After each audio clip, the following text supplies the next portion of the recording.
Mgogoro wa Mashariki ya Kati unazidi kuongezeka baada ya kiongozi mpya wa Irani ndugu Mojtaba Khamenei kutoa kauli yake ya kwanza tangu achukue madaraka.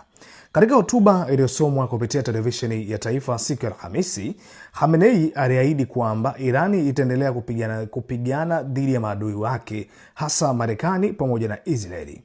Kiongozi huyo mpya alisema Irani haitasalimisha mapambano yake na alisisitiza kwamba mlango wa bahari wa Strait of Hormuz utaendelea kufungwa ili kuongeza shinikizo kwa mataifa yanayopambana na Iran. Aidha, alisema mashambulizi dhidi ya kambi za kijeshi za Marekani katika eneo la Mashariki ya Kati yataendelea. Khamenei pia alitaja kuwa makundi ya washirika wa Iran katika eneo hilo yataendelea kushiriki katika vita.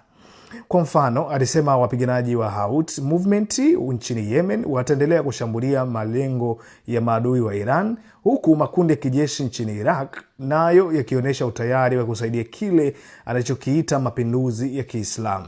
Katika hotuba yake, Mojtaba Khamenei pia aliwashukuru wanajeshi wa Iran kwa kile alichokisema ni kulinda taifa dhidi ya mashambulizi ya nje.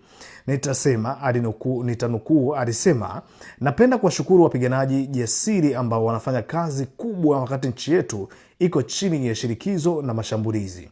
Khamenei pia aliahidi kwamba Irani itaendelea kupambana hadi mwisho.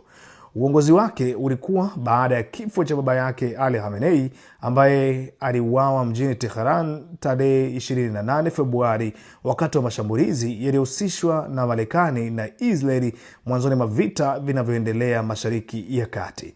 Baadaye Baraza la Waislamu la Irani lilimchagua Mojtaba Khamenei kuwa kiongozi mkuu mpya wa nchi hiyo. Hata hivyo, wachambuzi wanasema jamii ya Iran bado imegawanyika kuhusu uteuzi huo, hasa kutokana na matatizo ya kiuchumi na maandamano yaliyotokea miezi ya hivi karibuni. Kwa sasa hotuba hiyo inaashiria kwamba vita vinaweza kuendelea kwa muda mrefu, huku mvutano ukiongezeka katika eneo lote la Mashariki ya Kati.